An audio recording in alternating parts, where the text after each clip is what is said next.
Now, but looking at, I mean, all the indicators and what we've made reference to from the year 2022, we know that the IMF director is expected to be in the country soon. And just yesterday, the Minister of Finance, who's attending the World Economic Forum, did talk about how it's something that we as Zambians should actually be happy about, that we've got the IMF director coming to Zambia, because it speaks towards some of the decisions that the government is making towards an economic turnaround. But with all the indicators you've made reference to and what has actually been done, how true is that position that the IMF director is being impressed with what is being done in Zambia towards the economic turnaround for the nation?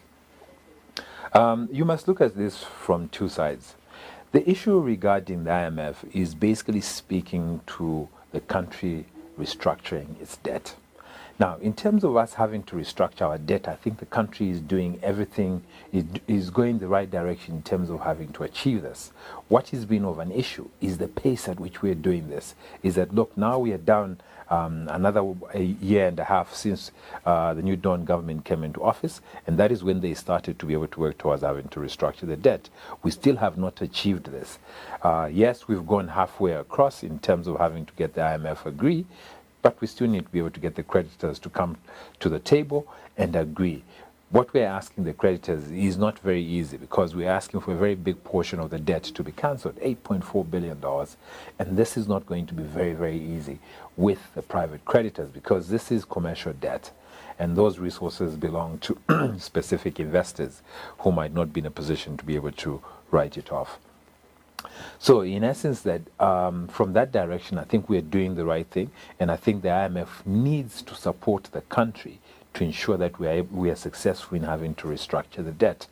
Remember, Zambia is a flagship country that they're actually looking at in terms of having to deal with debt management post-COVID, because there are a lot of other countries outside on the IMF list that need to be able to be supported, who might be in Zambia's position, and they're trying to ensure that the way Zambia deals with this might create a route for the others to be able to take. So from that perspective, there are positives, and I think the IMF needs to support us to a great degree for this to be successful. Otherwise, it's going to be very difficult. You remember that the creditors were refusing to come to the table without the country having an IMF package on the table. But on the reverse side, which is the domestic, is as a country, we have not done sufficient. Remember, the reason we needed to be able to restructure our debt was to create the fiscal space domestically to invest, to be able to drive economic recovery. Because if we are paying all the resources that we do have towards debt servicing, then we do not have money to be able to use within the country. This one that we are doing restructuring is to create a fiscal space to do this. But since 2020, we have not been paying any debt servicing liabilities. So in essence, we should have had the resources to be able to invest within the economy for the economy to start to recover.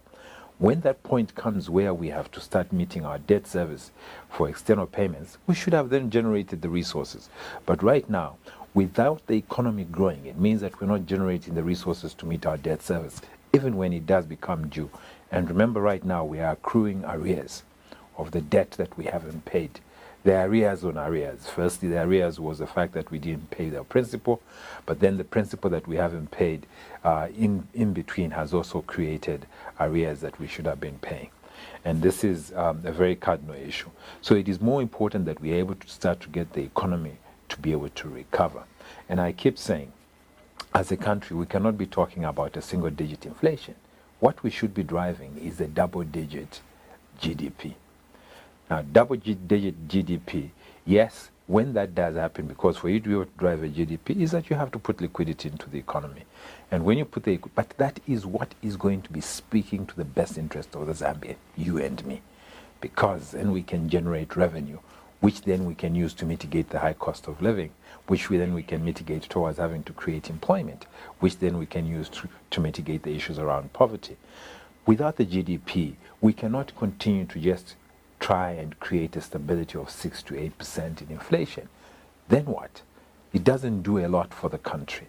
It does not reduce poverty. It reduces the rate at which the cost of living is going to increase. But it's a very short-term strategy.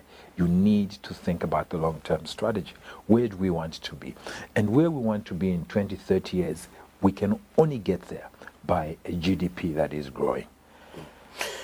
Let's conclude with, still on projecting the year 2023, what sort of threat do you think the issue of the energy crisis, load shedding obviously, and now COVID-19 poses towards all the strides being made towards economic improvement, and generally how citizens will accept the decisions being made by the government? What kind of threats do you think the energy crisis and COVID-19 pose towards that? So the first thing is that for all the issues that are external, that are putting pressure on the economic growth, is that they will make it so much harder for us to be able to reach the 4% GDP target. As you have mentioned, there are obviously a couple of issues. Firstly, the load shedding issue is a very, very hard one for a lot of businesses. Yes, there are those ones. Now they've reduced it to 6 hours from 12 hours, but there's still a lot of businesses that are...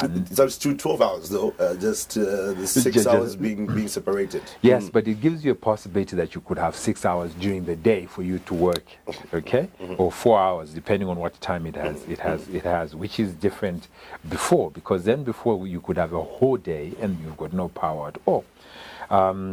But remember, from our experiences in 2015, is that the load shedding which we had then was 8 hours, is that it contracted the economy between 22% and 30%. Okay, so that's the first aspect, that it could very well contract our GDP growth, depending on how long this period lasts. There are other external factors that come into play around job losses, because the fact that you've got no power is that you need to let go of some of your staff because you're non-productive, that you could also have job losses in there.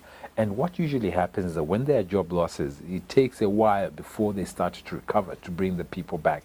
It's not just a question of, no, the powers, we have now sorted out our power deficit and somebody can employ. No, it takes a while before they can. Some of them never actually even get back to their original number of staff levels, is the first one. The second one is obviously the issue around our debt restructuring, is that if we have not sorted out our debt restructuring, is that you continue to see this pressure that we do have on our exchange rate, that because of the fact that we have not completed our debt restructuring, there will be limited inflow of capital, which is investment from outside, because they are waiting to be able to know what direction the country is going to take, and they do not want to be able to risk this, is the first one. The second one is obviously then you see that the domestic issues that we have not resolved are domestic issues around having to put liquidity into the economy because of our debt restructuring. So that will also then limit the fact that we're not putting enough for the GDP to grow. There's also an external factor around the Russia-Ukraine war, that it has been an extended war now, and the issues around the high price of crude oil and commodity will continue into 2023. And because of the period that they've had this war, is that there's a very high likelihood that we will start to see the specific shortages of the commodities that come out of that region, which is your sunflower, which is your cooking oil, is that is going to rise, because now they haven't had production for a year, and this is going to be speaking to external factors as well. So if you put all those things together, what you do find is that 2023 is going to be a very, very difficult year. We had a better option to be able to drive economic recovery in 2022 than we will have in 2023 because of all these factors. Yes, the issue around copper price is that there's the COVID threat that has come through both from China and locally, but interestingly, that we have seen that the price of copper has actually been going up in the last few weeks, which you had expected, that you would have expected a drop in demand from China, and you expected to actually depreciate. But I think this issue is going to be ongoing. The positives obviously is that you expect that the price of copper will go up as we go towards 2025, 2026, because of the demand around electric vehicles. But in essence, I think 2023 will be more difficult for us as a country than 2022 was, and we need to be able to take the right actions to be able to mitigate this.